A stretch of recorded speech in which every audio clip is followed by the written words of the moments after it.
Hello everyone and welcome back to part 2 of this Let's Play with AK StarCraft 2 episode. This game is a TVP matchup on Tal'Darim Altar with me spawning as the Red Terran player in this location and my opponent Sinhakuta spawning as the Blue Protoss player in this location. If you didn't watch the first part of this replay, please go do it now as it was pretty exciting. My opponent, just to summarize, my opponent came out with a cannon rush but failed with that, and decided to come in with a 4-gate rush but failed with that, as I was able to hold that off and continue on with my build.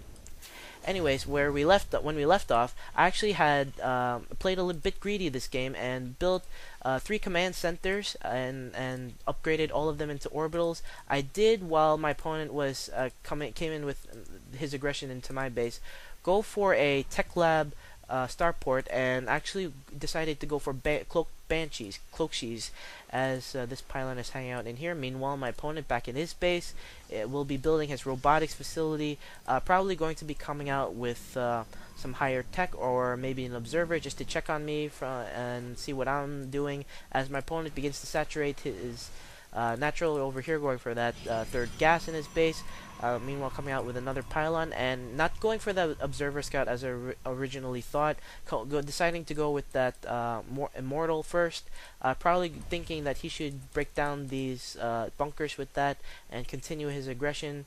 And my base going to be speeding through this a little bit, as it is a bit of a waiting period.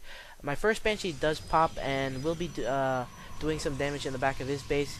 He doesn't have anything to deal with this at the moment, so lucky for me, I'm able to come into his base and start wreaking havoc on his economy. As we take a look at the unit counting station, and I slow this down a bit, he is ahead of me in probes. I get to my SCVs, but fortunately for me, I do have mules, and having one dropped should even things out a little bit as I begin to whittle away at my opponent's probes, doing massive damage to his probes in his main 9, 10, coming out with a second Banshee in this location, and he is forced to either split his army and deal with this Banshee. However, he doesn't have anything to deal with this, as a observer finally pops. He's able to finally see me, even with that cloak research. However, having to split his army, he does not do so, and manages to drive this Banshee away. But the Banshee back in his base, oh my goodness, up to 11 kills. Well, this one managed to get 17 on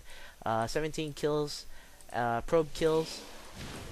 As I continue to do more damage, already up to 14 kills, as I don't decloak and actually run out of cloak. Scanning in this location to see if my opponent was coming in with any more aggression. Not seeing that, except this one pylon, which I do take. Deciding to move lift my command center and move it into this location, but I forget that destructible rocks are here, and I'm forced to break these down before I even begin to take that location. Deciding to come back into my opponent's base with Banshees, and for all that 4-gating that he did on me, I am doing some massive damage to his economy back at his base. Has that observer out in this location, so is able to take care of this Banshee. Well, I should have come back with this Banshee, as he does not have an observer over here. I actually forced him to build a nexus in this location here, and this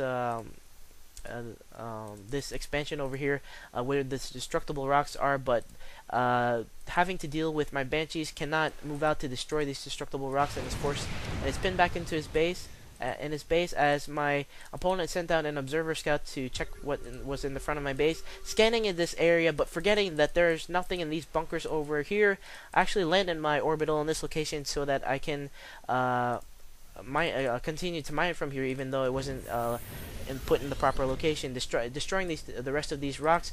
Going to be relifting and putting back my orbital in this location. Going to be finally saturating that location, as I'm oversaturated over here. And running out of patches in this location, as I do manage to take down my opponent's forge that was in this location here, as one of my Banshees is now here, not realizing that my Banshee actually went in this location, cloaking and managing to get away, as I surround my opponent's base with Banshees, as this actually forgetting that there was this Banshee here, and not being able to cloak in time, but there was an observer in the place, so it wouldn't have mattered anyways.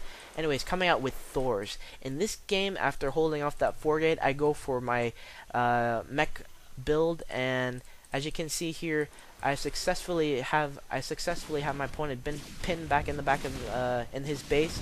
I do catch wind of this robotics facility, and I don't do anything about that yet.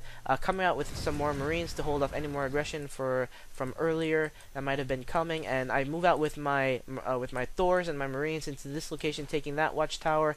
As my opponent was able to kill this Banshee, I think. No, my Banshee actually made it out.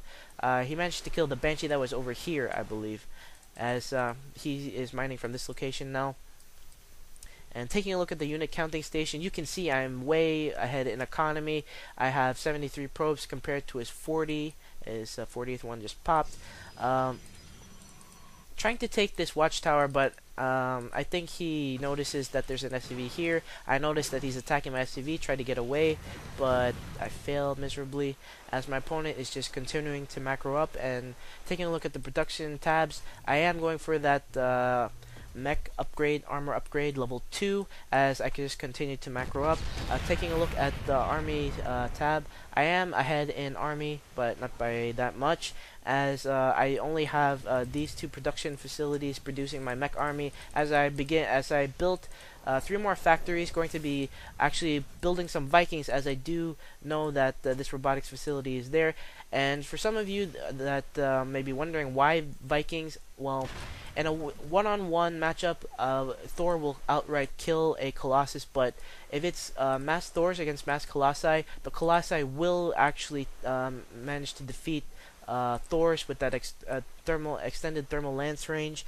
And I don't know why it's like that, but even with that strike cannon on those Colossi, the Colossi will win an outright battle against mass Thors. Anyways, back in my base, going for taking a look at the unit production tab, continuing to build Vikings, going for Ghost. Actually, even though I'm starting to build these Ghost academies and try to incorporate more Ghosts into my mech army.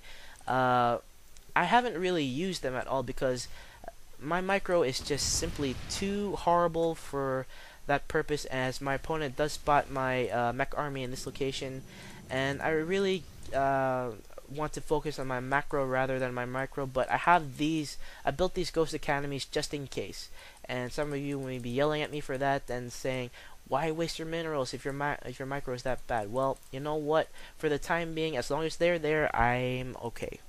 Anyway, speeding through this a little bit, as it is a little bit slow at this time. Going to be coming out with Immortals, as he does realize that I am going mech. Going to be coming out with my Vikings and my forces that are now streaming in this location. Going to be actually slowing things down a bit. Wow, that was pretty quick. Anyways, going to be using these SCVs, pulling them from my mineral line, as I do have way too many SCVs, as you can see right here. Going to be using the ones here to start repairing my mech army, and checking to see where my opponent's army is, but I don't know where it is. And even though I am expecting a base trade, as I think he's probably in this location, trying to swing around and start attacking me from there, I decide to go for it anyways. And if it comes down to a base trade, so be it. Coming in with my Thors, I probably should have come out with my Vikings in this location to take care of any Colossi that were waiting for me. Yeah, just doing some more damage in my opponent's natural. Going to be sieging up this one tank, but not having my other tank siege up in time. But it doesn't matter anyways, as my Thors begin to work down his army, trying to target fire these Immortals that are moving here. But they're stuck in the back and not being able to attack my my Thors, as my Vikings take out the Colossus that was here. And my SCVs do a great job of repairing, as my opponent is now way behind in the resources lost tab. Going to be using my Vikings as part of my ground army, going to be taking care of what he has left. And as we check the unit counting station, he doesn't have any forces left, as my Thors continue to engage this expansion. And as you can tell, this is pretty much game, because he doesn't have anything that can deal with this.